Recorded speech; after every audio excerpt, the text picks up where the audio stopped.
Wizard and Beats. Salade tomate avec oignon, mais la bastos sur la fuite, j'ai mis l'hépatique sur Apollon, il y avait trop d'antillais d'indices. Dites-moi le prix du concerto, Dieu merci connaît le pare-brise, je te paye en quoi? Billet de pétanque ou billet d'escrime, billet de phalange ou billet hiver, tu veux la planche ou bien la perte, en combien de sultans tu seras en enfer, joue pas le pont, va pas en enfer. Alors je rate bien? Non? Bon tant pis dans ce cas. Commençons la vidéo. Bienvenue sur Allociné, la chaîne officielle en compagnie de Michel, le spécialiste de « Ah merde, c'est pas la bonne intro ». Bon, on recommence. Salut à tous et monsieur animatronique, et oh mince, j'ai oublié le screamer. Bien, maintenant nous pouvons commencer la vidéo en bonne et due forme, et aujourd'hui nous allons faire un cours d'histoire sur Napoléon. Commençons par le commencement, non le finissement. Commençons donc par le finissement. Napoléon est envoyé sur l'île de Sainte-Hélène et se fait cuire un barbecue pour ses derniers jours de vie. Il repense nostalgiquement à ses séjours de bibliothécaire à la bibliothèque de Montmorency. Alors là, que s'est-il passé? Après tout, c'était Napoléon, il n'allait pas mourir aussi ridiculement. Il s'est dit, je suis Napoléon et j'ai décidé de ne pas mourir comme ça.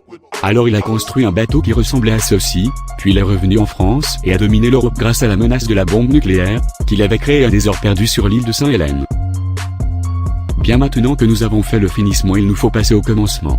Comment Napoléon a-t-il réussi à être empereur? Nous allons voir ça. Nous sommes au XXe siècle, non au XVIIe siècle, et c'est la crise. Pourquoi est-ce la crise? C'est parce qu'il y a un conflit intérieur en France. En effet, il y a les partisans chocolatiniens qui sont entrés en guerre avec les partisans pain au chocolat. De violentes et sanglantes bagarres éclatent dans les rues de la capitale. À cette époque, une célèbre boulangerie qui vendait des chocolatines et non pas des pains au chocolat fut assiégée par les révolutionnaires pain au chocolat. C'est la célèbre prise de la Bastille le 18 mars 1989. Elle fut ensuite reconvertie en boulangerie de type pain au chocolat. C'est à cette époque-là que Napoléon fit son apparition. Il décide de créer une boîte de nuit. Cette invention va le rendre célèbre et va apaiser la guerre entre chocolatiniens et les pains au chocolat. Elle va tellement être célèbre qu'on va nommer Napoléon empereur. Ensuite, quand Napoléon sera empereur, il va conquérir toute l'Europe et créer ainsi l'Empire de France. Cependant, les pays voisins que Napoléon avait conquis n'étaient pas contents. Ils décidèrent de fonder une coalition contre Napoléon pour le renverser. C'est ce qu'on appelle la chute de Napoléon. Il fut exilé sur une île, près de la Corse. Mais comme il s'ennuyait, il décida de créer un téléporteur, et il se téléporta à Paris, et il reprit le pouvoir.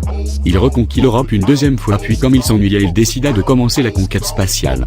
En été 1800, le 21 décembre, il réussit à aller sur la Lune en compagnie de son chien Milou. Puis il retourna sur Terre. C'est à cet instant que se démontra le plus grand ennemi de Napoléon. Il se nommait Nicolaïolo. Pourquoi Napoléon le craignait? Parce que Napoléon était en fait un Illuminati et seul Nicolaïolo le savait. Il avait peur que Nicolaïolo le dise à sa populace. Et c'est ce qui arriva en 1456. Nicolaïolo dit à la populace que Napoléon était en fait un Illuminati. Alors la populace se révolta violemment. C'est ce qu'on appelle la Révolution française. Napoléon fut d'abord emprisonné dans le pénitencier de Fox River, puis il s'évada grâce à son partenaire de cellule prénommé Michael Scofield. Malheureusement pour Napoléon, on le rattrapa à Toulon où il fut encore emprisonné. Cette fois-ci on le tortura sauvagement. En effet, on lui fit écouter Despacito pendant 12 heures d'affilée. Napoléon mourut sur le coup. Heureusement, Madame Gertrude Suzette Pinson qui passait par là décida de le ressusciter. C'est ce qu'on appelle la résurrection de Napoléon faite par Madame Gertrude Suzette Pinson. Napoléon fut donc exilé sur l'île de Sainte-Hélène, et c'est là que le finissement commença. Voilà, c'est la fin de ce magnifique cours d'histoire sur la folle histoire de Napoléon. C'est maintenant l'heure des questions. Pourquoi Napoléon avait-il sa main dans sa poche? C'est parce que c'est dans cette poche qu'il gardait ses bonbons Haribo. Qui était Madame Gertrude Suzette Pinson? Madame Gertrude Suzette Pinson était une personne très connue à l'époque. En effet, elle avait créé une machine à créer du ragoût. Il suffisait juste de mettre des gens dedans, puis il se faisait broyer et ça faisait du ragoût. Bon, maintenant ça suffit les questions. C'est à présent la fin de ce cours d'histoire. Je vous souhaite une bonne note à votre prochain contrôle.